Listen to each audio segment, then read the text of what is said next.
If you were told you had less than a year to live, how would you react? What would your first thought be?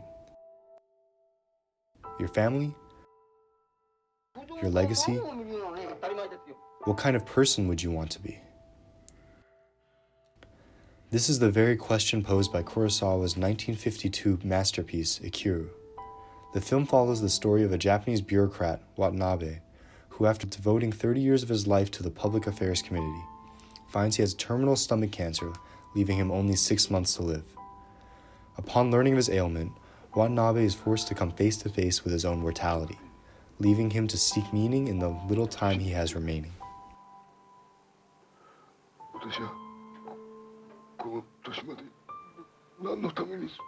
If this story sounds familiar, it's because it served as inspiration for Vince Gilligan's hit series Breaking Bad.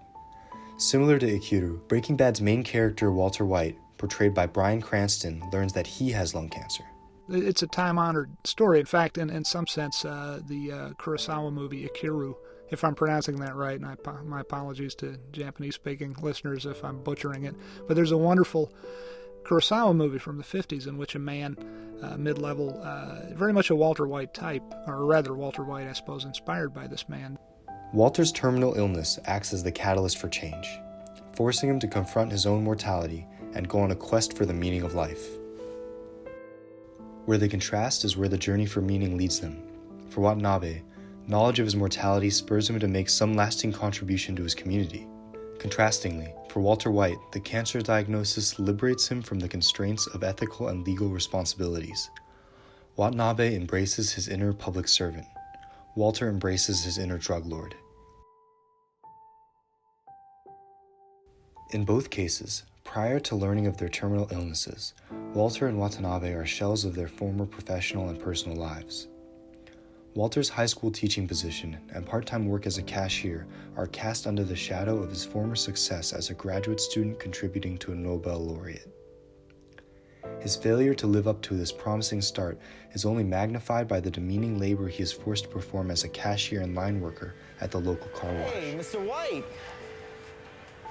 Make those tires shine, huh? Oh my God.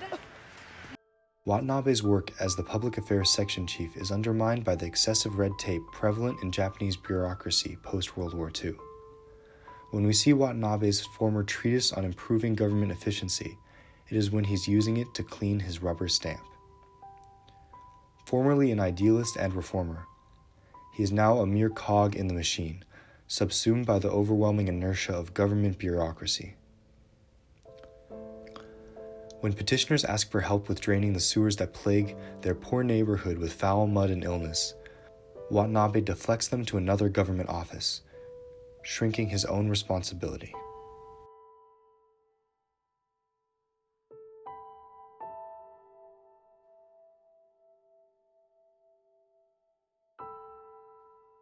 At first, Walter and Watanabe are in a state of denial about the severity of their medical conditions. Where they contrast is that Walter's denial comes internally and is self-imposed, and Watanabe's denial comes externally and is socially imposed.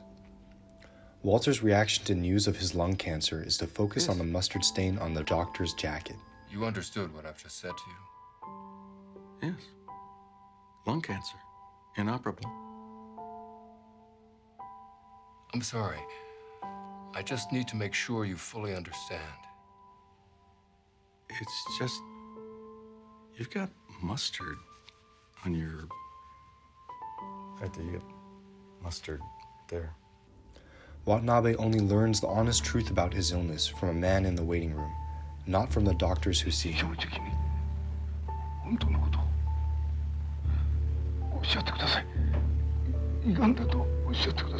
いや、今申し上げたように軽い潰瘍ですから。私の睨んだところでは胃がんそのものズバリです。胃がんといやもう死刑の宣告と同じことですからな。 Both Walter and Watanabe resist talking to their families about their illnesses, reflective of the fact that they both suffer from less than ideal home lives. Walter is relentlessly emasculated by his wife, Skylar, his brother-in-law, Hank, It's just heavy. That's why they hire men. and others. Ultimately, Walter's family excommunicates him upon learning of his work as a meth cook and distributor. As for Watanabe, his wife passed away long ago, and his son and daughter-in-law only look to him for financial gain. 第一親父だって退職金や貯金まで墓の中まで持ってく気はないだろ。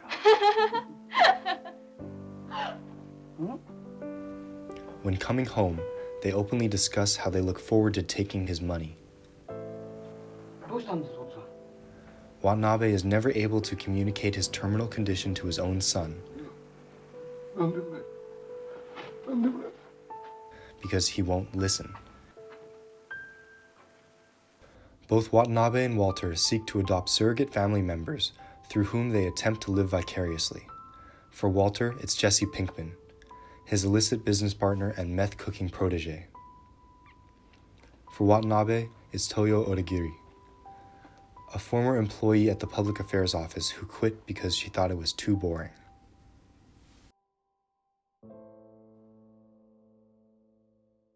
Jesse and Toyo allow both Walter and Watanabe to unearth aspects of themselves that were formerly suppressed. Through Jesse, Walter is able to rekindle his passion for chemistry and unearth his own suppressed alter ego, Heisenberg, justifying his actions by claiming that they are for the benefit of his family, while in reality they provide an escape and meaning in the form of a hypermasculine drug-dealing thug. Through Toyo, Watanabe is able to find purpose in life and work. Watanabe ultimately asks Toyo why she is so incredibly alive, so full of energy. Toyo responds,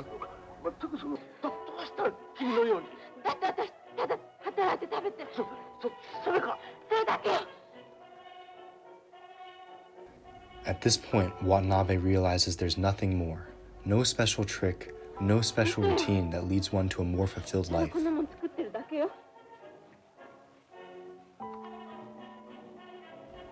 Instead, it's finding joy and meaning in the simple pleasures of life. Watanabe now sees how the poor people of the cesspool-infected neighborhood who he recently dismissed are being denied of those very pleasures.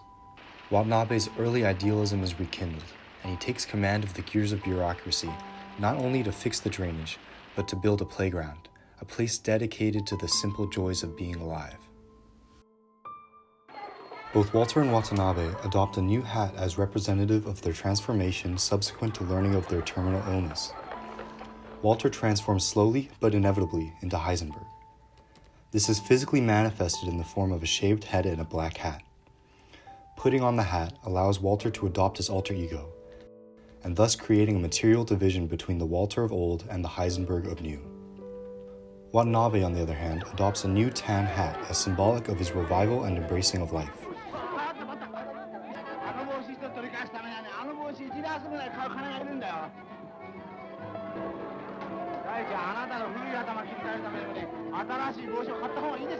He finds the hat while out exploring the town.